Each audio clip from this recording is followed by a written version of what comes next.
কালকে রাতের বেলায় কথা হয়েছিল আজকে সকাল 5টার সময় ঘুম থেকে উঠে আমরা দুজন মিলে হাঁটতে বেরোবো।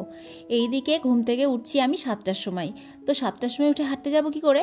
তো সেই কারণে ভাবলাম হাঁটতে না গিয়ে বরং যাইকে বাজারটা করে নিয়ে আসি। তো এখন বাজছে 8টার সময় একটা ঝোলা হাতে নিয়ে টুনাটুনি বেরিয়ে পড়লাম সবজি বাজার করতে।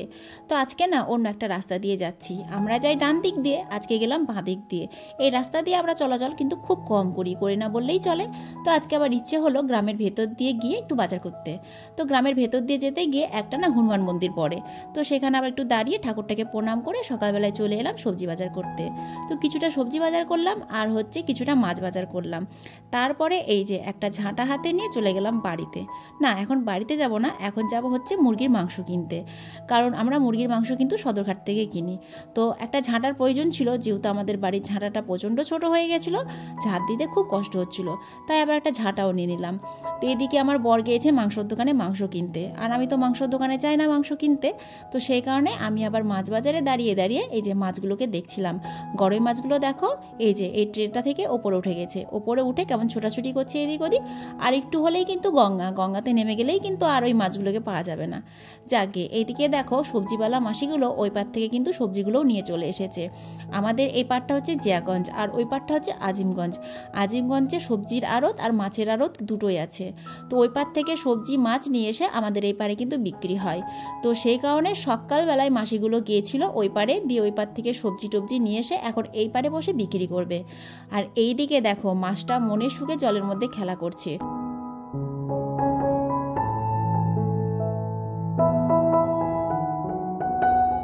আর এইদিকে দেখো মুরগির মাংস কাটা হচ্ছে, আর ওইদিকে কিন্তু ছাগলের মাংস কাটা হচ্ছে। আর এই যে মুরগির মাংসর দোকানে হলুদ রঙের জামা পরে আছে, শুধু হাতটুকু দেখা যাচ্ছে, ওটা হচ্ছে আমার বর। হ্যাঁ, তো ওইদিকেও মাংস নিচ্ছে, আর আমি এইদিকে ভাবলাম যাই একটু পুরো বাজারটার ভিডিও করে নিয়ে আসি। কারণটা হচ্ছে আমি তো ফুলতলায় বাজার করি, আর ফুলতলার বাজার তো আমি মাঝে মাঝেই যাই আর সেখানে গিয়ে ভিডিও করি, কিন্তু এই বাজারে তো আমি আসি না, আজকে প্রথম এলাম, তো ভাবলাম ভিডিও করে তোমাদেরকে দেখিয়ে দিই যে আমাদের সদরঘাটের বাজারটা কেমন। তো এটা হচ্ছে আমাদের সদরঘাটের বাজার। তো দুই বাজার আজকে ঘুরে এলাম আর অনেক বাজার করে নিয়ে এলাম। তো বাড়িতে এসে মুড়ির প্যাকেট ফাটাতে গিয়ে না মুড়ির প্যাকেটটা এমনভাবে ফেটেছে যে মুড়িগুলো সব পড়ে গিয়েছিল মেঝেতে। আর ওই মেঝের মুড়ি তুলে কি আর খাওয়া যায়? তাই সব মুড়িগুলোকে জড়ো করে এই যে ছাগলগুলোকে দিয়ে দিলাম খেতে। আর এইদিকে দেখো জলের পাইপ বসাবে বলে কতটা করে গর্ত খুঁড়ে রেখেছে। সকালবেলাতে ঘুম থেকে উঠেই দেখলাম সব মিস্ত্রিরা এসেছে কাজ করতে। বাজার থেকে ঘুরে আসতে না আসতেই দেখছি আমাদের বাড়ির গেটের সামনেটাও কিন্তু খোঁড়া হয়ে গিয়েছে। যাকগে, এবার গেলাম ছাদে গিয়ে ভাবলাম ছাদটা একটু ঝাঁট দিয়ে আসি। অনেক দিন হলো ছাদটা ঝাঁট দেওয়া হয়নি, কারণ ওই যে ঝাঁটাটা ছোট হয়ে গেছে, আর ছোট ঝাঁটা দিয়ে ঝাঁট দিতে কি কষ্ট হয় গো। তো সেই কারণে ভেবেছিলাম যে বড় ঝাঁটা কিনে এনে তারপরে ঝাঁট দিব। তো আজকে যেহেতু বড় ঝাঁটাটা কিনে এনেছি, তো ঝাঁটাটাকে কিনে এনে আমি কিন্তু আবার ঝাঁটার মাথাটাকে একটু কেটেও নিয়েছি, কারণ মাথাটা একটু ছুঁচলো টাইপের ছিল। তো আর ছুঁচলো মাথা থাকলে না ঝাঁট দেওয়াটা খুব একটা ভালো হয় না। তো নতুন ঝাঁটা কিনে এনে না আমি একটু মাথাটা কেটে নিলে ভালো হয় ঝাড় দেওয়া।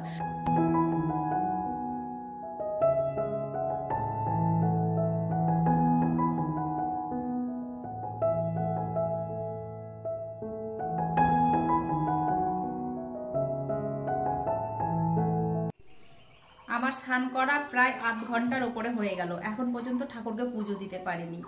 আজকে রামনবমী, ঠাকুরকে একটু ফল টল দিব। তো সকালবেলাতে যেহেতু বাজারের সঙ্গে মাংস এনেছিলাম, তো সেই কারণে সকালবেলায় ফল নিয়ে নিই। তো আমার বরকে সেই 10টার সময় ফোন করে বললাম যে তুমি তো বাজারে আছো, আমাকে একটু ফল এনে দাও, আমি পুজোটা দিয়ে নিই। তো সেই 10টার সময় বলেছি, এখন 10:30 পার হয়ে গেছে। তখন আমাকে বললো 5 মিনিট দাঁড়াও, 5 মিনিটের মধ্যে এনে দিচ্ছি। 5 মিনিট বলে আধ ঘন্টা পার হয়ে গেছে, এখন পর্যন্ত আসার নাম নেই। তো দেখো, আমি যদি আধ ঘন্টাকে পুজোটা দিয়ে নিতাম তাহলে কি বলতো এতক্ষণ আমার কিছুটা রান্না আগিয়ে যেত। তো পুজো না দিয়ে আমি তো রান্না করতে পারছি না। তো কখন আসবে কি জানি, বসেই আছি। তো দেখি কখন আসে।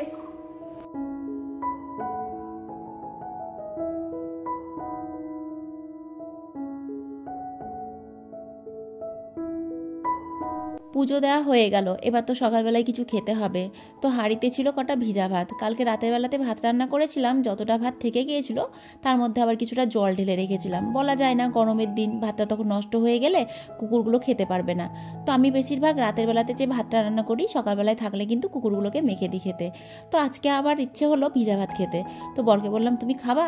ও বললো হ্যাঁ খাবো। তো সেই কারণে আবার দেখো পেঁয়াজ, কাঁচা লঙ্কা, চানাচুর, মুড়ি দিয়ে বেশ ভালো করে ভাতটাকে মাখিয়ে খেলাম। সত্যি বলতে অনেকদিন পর আজকে ভিজা ভাত খেলাম, তো ভাতটা খেতে বেশ ভালোই লাগলো। আর আমার বড় বললো এবার থেকে আমি যেদিন যেদিন বাড়িতে থাকবো তুমি রাতের বেলায় বেশি করে ভাত রান্না করে জল ঢেলে রাখবা, সকালবেলা আমি কিন্তু প্রতিদিন ভিজা ভাত খাবো। ওরও বেশ ভালোই লেগেছে ভিজা ভাতটা খেতে।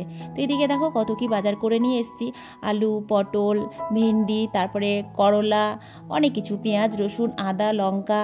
আর এদিকে এনেছি তোমার মিষ্টি কুমড়োর ডগা। আর এই মিষ্টি কুমড়ার ডগাটা কিনবো বলেই ধরো আরও সকাল সকাল গিয়েছিলাম, কারণ এসব জিনিস না বেলা হয়ে গেলে আর পাওয়া যায় না।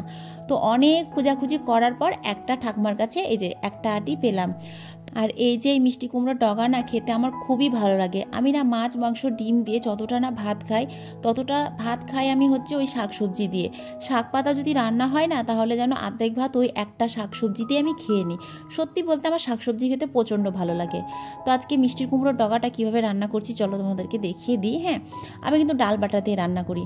তো প্রথমে তেলের ওপর একটু রসুন আর হচ্ছে 5 ফোড়ন দিয়েছিলাম, দিয়ে ওটাকে ভেজে নিয়ে তার মধ্যে ডাল দিলাম। এটা হচ্ছে খেসারির ডাল। হ্যাঁ, খেসারি ডাল বাটা দিয়ে খেসারি ডাল বাটাটাকে একটু কষিয়ে নিলাম, তার মধ্যে লবণ হলুদ দিয়েছিলাম। তারপরে এই যে মিষ্টি কুমড়োর ডগাগুলোকে আগে একটু লবণ দিয়ে ভাপিয়ে নিয়েছিলাম, তারপরে ভাপিয়ে নিয়ে জলটাকে ছেঁকে নিয়ে তার মধ্যে এবার দিয়ে দিলাম, মানে ওই ডাল বাটার মধ্যে দিয়ে দিলাম। আর নামানোর আগ দিয়ে একটু চিনি ছিটিয়ে দিলাম, কারণ এসব তরকারিতে একটু চিনি না দিলে একেবারেই চলে না। তারপরে এই যে আমার ভলুকে দেখো ব্যথায় বসে বসে বেচারা কান্নাকাটি করছে। গায়ে ওর এতটাই ব্যথা যে শুয়ে থাকলে না আর উঠতেই পারছে না। আর এই যে গ্রিল বারান্দায় যদি বা উঠছে তো নিচে নামতে পারছে না, বেচারার খুব কষ্ট হচ্ছে।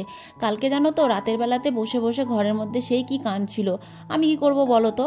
তো কান্নাকাটি করছিল, উঠে উঠে বারবার দেখছিলাম যে কি হয়েছে না হয়েছে।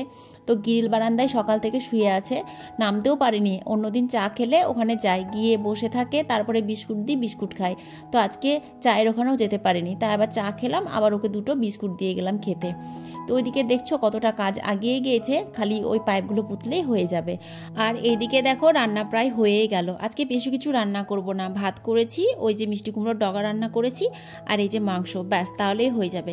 তো আজকে আমার বর আবার অনেকটা মাংস নিয়ে এসছে। ও আবার বলেছে যে বেশি করে মাংস নিয়ে আসলাম, অর্ধেকটা কষা তুলে রাখবা আর অর্ধেকটা হচ্ছে ঝোল রান্না করবা।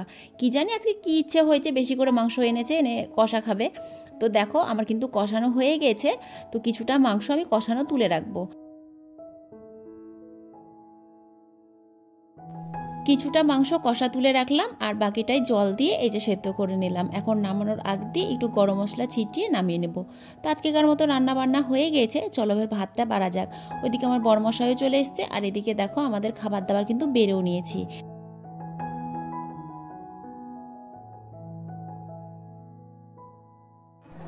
তো এখন বাজতে হচ্ছে বৈকাল 4:30, আর দেখো আমরা সবাই সেজে গুজে রেডি হয়ে গেছি। এখন যাব হচ্ছে র্যালিতে। তো পাশের বাড়ির বৌদি রেডি হয়ে রাস্তার সামনে দাঁড়িয়ে আছে, আমাকে ডাক দিচ্ছে যাওয়ার জন্য।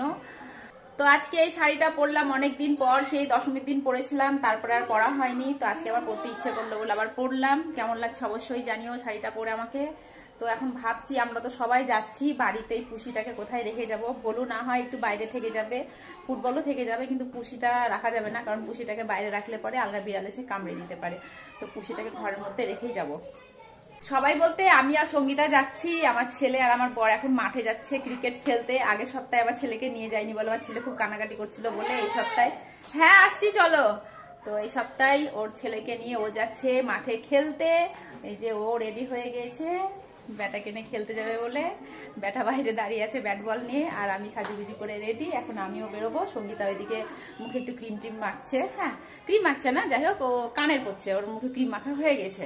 আর আজকে প্রচন্ড গরম পড়েছে, দেখতেই পাচ্ছ একেবারে ঘেমে ছান। জানি না রাস্তায় বেরিয়ে কতটা ছান হয়ে যাব, কারণ মানুষের প্রচুর ভিড় থাকবে। তোমাদেরকে তো সবকিছুই দেখাবো, দেখতে পাবা। তো দেখো বন্ধুরা, এই যে আমরা সবাই বেরিয়ে গেছি, আর আমাদের পেছন পেছন কিন্তু পাড়ার অনেক কাকিমা, জেঠিমা, মাসিমা সবাই আসছে। তো আমাদের রাস্তা খুলে দিয়েছে, চলো তোমাদেরকে দেখাচ্ছি। এই রাস্তাটা বন্ধ থাকে 1 বছর পর, ওই 7 দিনের জন্য খুলে দিয়ে আবার 7 দিন পর বন্ধ করে দেয়। তো এটা হচ্ছে শর্টকাট রাস্তা, তো তোমাদেরকে দেখাচ্ছি চলো।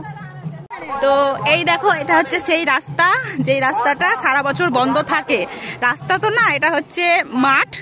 তো রাস্তাটা ঘিরে দিয়েছে, দিয়ে এই যে গাছপালা সব লাগিয়েছে দেখতেই পাচ্ছ। আগে এই গাছপালাগুলো কিচ্ছুই ছিল না বলতে আমাদের একটা পুরো বাগান ছিল, বড় বড় গাছ ছিল, আম গাছ ছিল, লেচু গাছ ছিল, তো সব কেটে ফেলে পুরোই ফাঁকা করে দিয়েছিল, দিয়ে ভেবেছিল প্লট করে করে জায়গাটাকে বিক্রি করে দেবে, কিন্তু তারপরে যাই হোক কি হয়েছে আমি কিছুই বলতে পারবো না। এই যে এই জায়গাটা ওরা কিনে বাড়ি করেছে, তারপর থেকে জায়গা বিক্রিও হয়নি, বাড়িও হয়নি, তারপরে এই যে গাছপালা সব লাগিয়েছে, তো সেই কারণে পুরো এলাকাটা ঘিরে দিয়েছে। আর রাস্তাটা ওই কীর্তনের সময় খুলে রাখে, কারণ মানুষের আসা যাওয়া অসুবিধা হয়। এই যে আম গাছটা দেখতে পাচ্ছ, এই একটা আম গাছই মানে একমাত্র রেখেছে, তার কারণটাও বলে দিই। এই আম গাছটা হচ্ছে সেই কাঠ মিষ্টি আম বলে না, যেটা কাঁচাতেই খেতে হয়, পাকলে মানে খায় না আর কি, পাকলে খায়, কিন্তু এই আমটা এমনই আম যে কাঁচাতেই মানুষ বেশি খায়, তো এই গাছটা সেই কারণেই কাটেনি। আর এই গাছের আমগুলো কত বড় বড় হয়েছে, মনে হচ্ছে যেন একটা পেরে নিয়ে এসে খায় এখন, কিন্তু না, খাবো না, আর একটু বড় হোক, তারপরে একদিন একটা পেরে নিয়ে যাবো।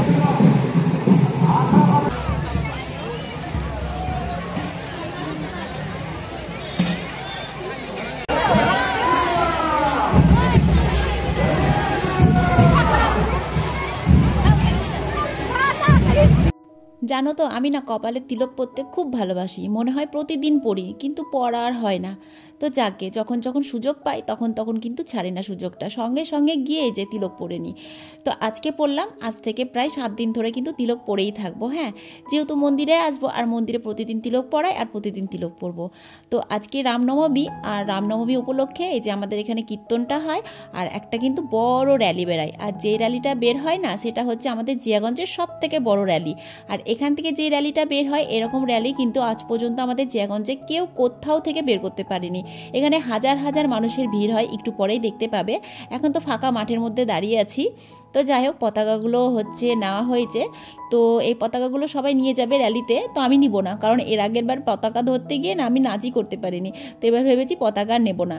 তো দেখো আমরা র্যালিতে বেরিয়ে গেছি, আর দেখতে পাচ্ছ কতটা ভিড়, প্রচণ্ড ভিড়।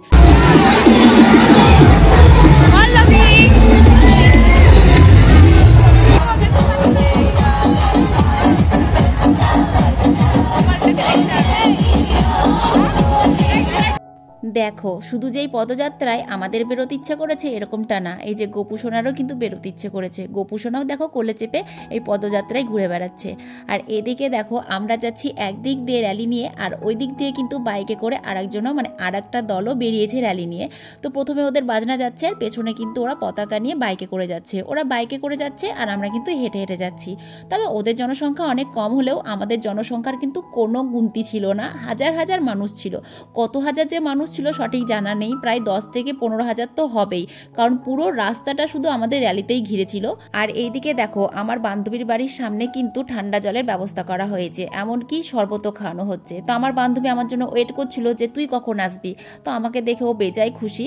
তো আমি আবার দাঁড়িয়ে ওর সঙ্গে একটু গল্প গুজব করলাম, আর শরবতটা কিন্তু ওদের তরফ থেকে খাওয়ানো হচ্ছে। ওদের কয়েকটা বাড়ি মিলে কিন্তু সবাইকে শরবতটা খাওয়ালো। তারপর এখন চলে এসেছি আমরা বাজারে, এটা হচ্ছে বড় বাজার।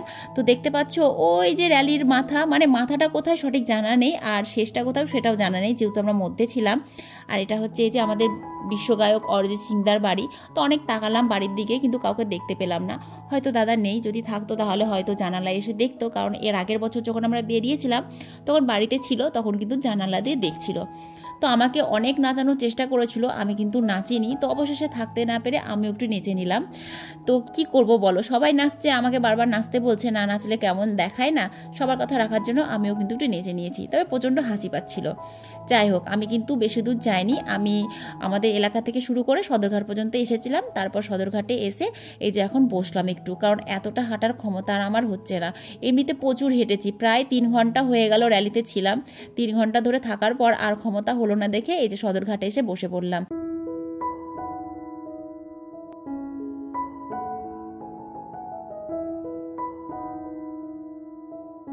সদরঘাটে গিয়েছিলাম ঠিকই, কিন্তু হাতে পয়সা নিয়ে যাইনি। পয়সার ব্যাগ কে নিয়ে যাবে, পয়সার ব্যাগ বহাবো না আমি নাচানাচি করব? হ্যাঁ, তো সেই কারণে ধরো আরোই নিয়ে গিয়েছিলাম না। তো সদরঘাটে গিয়ে বরকে ফোন করলাম, বললাম সদরঘাটে আমরা বসে আছি, আসো কিছু খাওয়াতে হবে। তো গেল, গিয়ে বললো কি খাবা? তো সঙ্গীতা বললো চপ খাবো। তো সঙ্গীতাকে দিয়ে আবার চপ আনা করালো, আমরা চপ খেলাম, ভেজিটেবিল চপ খেলাম। তারপরে সঙ্গীতা বলছে মাথা যন্ত্রণা করছি, একটু চা না খেলে হয়? তো চা কে আনতে যাবে দোকানে, এমনিতেই অনেক হাঁটাহাঁটি করেছি, পায়ে ব্যথা করছে। তো সঙ্গীতা বললো যাইবো তুমি চাটা এনে দাও না। তো আমার বর গিয়ে আজকে আবার চা এনে দিল। দেখো